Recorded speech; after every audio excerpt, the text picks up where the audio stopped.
இந்த சொசைட்டியில் எல்லா வேலைக்கான தேவையும் இருக்குது. அதுக்கான ரெஸ்பெக்ட் நம்ம கொடுத்தே ஆகணும். ஏன்னா நம்ம காலையில் டே ஸ்டார்ட் பண்ணுறதே ஒரு டீலையோ காஃபிலையோ தான். இப்போ பால்காரன்னு அன்னைக்கு பால் சப்ளை பண்ணலைன்னா குளித்து முடிச்சுட்டு ஓகே ஆஃபீஸ் கிளம்பும்போது வண்டி ஸ்டார்ட் ஆகல, நம்ம நேராக கூப்பிட்றது யாரை?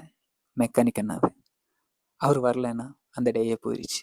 இன்கேஸ் ஆஃபீஸ் போயிட்டு இருக்கும்போது பெட்ரோல் ஃபியூல் கம்மியாயிருச்சு, ரீஃபில் பண்ணணும், பெட்ரோல் பங்க் இல்லை பெட்ரோல் பங்கில் அடிக்கிற அந்த அண்ணா இல்லைன்னா, நம்ம ஏர் டயரில் கம்மியாயிருச்சு, அது ரீஃபில் பண்ணுறதுக்கு அந்த அண்ணா இல்லைன்னா, இந்த மாதிரி ஆஃபீஸ் போனதுக்கப்புறம் நம்ம ஒர்க் ஸ்டேஷன் வந்துட்டு நீட்டாக இருக்கணும், அங்கே க்ளீனிங் டிபார்ட்மெண்ட்டில் இருக்கிறவங்க க்ளீனாக வச்சுக்கலன்னா, பிரேக்கில் டீ குடிக்க போகும்போது டீ போடுறதுக்கு டீ மாஸ்டர் இல்லைன்னா, மத்தியானம் சாப்பாடு கேண்டீனில் சாப்பாடு போடுறதுக்கு ஆள் இல்லைன்னா, வேலையெல்லாம் முடிச்சுட்டு சரி காய்கறி வாங்குவேன்னு சொல்லிட்டு ஏதாவது கடைக்கு போனால் காய்கறி கடைக்காரனே இல்லைன்னா, இந்த மாதிரி நம்ம லைஃப்பில் நம்ம டே டு டே லைஃப்பில் வந்துட்டு எல்லாரையும் எல்லா ஜாப் கேட்டகரிஸில் இருக்கிறவங்களும் மீட் பண்ணிட்டு தான் இருக்கும்.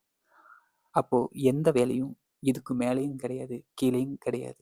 அதுக்கான தேவை இந்த சொசைட்டியில் இருக்குது. அவங்களுக்கு நம்ம ரெஸ்பெக்ட் கொடுத்தே ஆகணும். இன்கேஸ் உங்கள் இந்த வேலையை வச்சு தான் ஒருத்தங்க மெஷர் பண்ணுறாங்க, இல்லை உங்களை பிடிக்கல இந்த வேலையை மாற்று அப்படி இப்படின்னு சொல்கிறாங்கன்னா, நீங்கள் மாற்ற வேண்டியது வேலையை கிடையாது. அப்படி யார் சொல்கிறாங்களோ அவங்கள தான்.